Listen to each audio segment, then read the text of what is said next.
రెండు తెలుగు రాష్ట్రాలలో hot topic గా మారిన బనకచెర్ల ప్రాజెక్ట్ అంశంలో రోజుకో కొత్త ట్విస్ట్ వెలుగు చూస్తుంది. ఈ అంశంపై చర్చించేందుకు తాము సిద్ధంగా లేమని తెలంగాణ ప్రభుత్వం కేంద్రానికి తేల్చి చెప్పింది. బనకచెర్ల విషయంపై చర్చించేందుకు కేంద్ర జలశక్తి శాఖ నుంచి తెలుగు రాష్ట్రాల సీఎంలకు పిలుపు వచ్చిన నేపథ్యంలో తెలంగాణ ప్రభుత్వం కేంద్రానికి లేఖ రాసింది. ఈ సమావేశంలో ఇచ్చిన బనకచెర్ల అజెండాపై తెలంగాణ ప్రభుత్వం అభ్యంతరం తెలిపింది. కేంద్ర జలవనరుల శాఖ మంత్రి సిఆర్ పాటిల్ అధ్యక్షతన బుధవారం జరిగే సమావేశంలో బనకచెర్లపై చర్చ అవసరం లేదని తెలంగాణ ప్రభుత్వం స్పష్టం చేసింది. ఇక కృష్ణా నదిపై పెండింగ్ ప్రాజెక్టులకు అనుమతులను అజెండాగా ప్రతిపాదించింది. పాలమూరు, దిండి ప్రాజెక్టులకు జాతీయ హోదా, ఇచ్చంపల్లి ప్రాజెక్టుకు కేంద్రం చేపట్టాలని, తుమ్మడిహెట్టి వద్ద ప్రాణహిత ప్రాజెక్టుకు 80 టీఎంసీలు కేటాయించాలని అజెండాగా పంపించింది. 200 టీఎంసీల వరద జలాల వినియోగానికి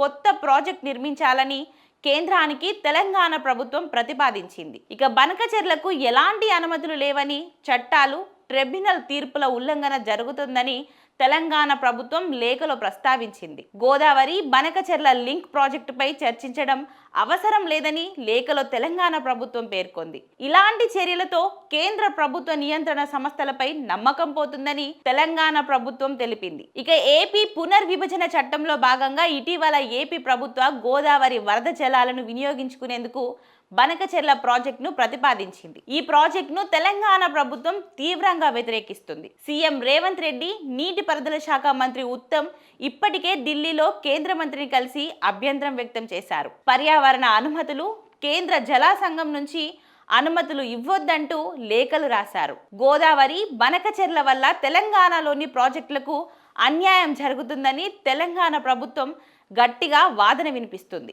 ఈ అంశంపై ఏపీ ప్రభుత్వం తదుపరి ఎలాంటి చర్యలు తీసుకుంటుందో వేచి చూడాల్సిందే.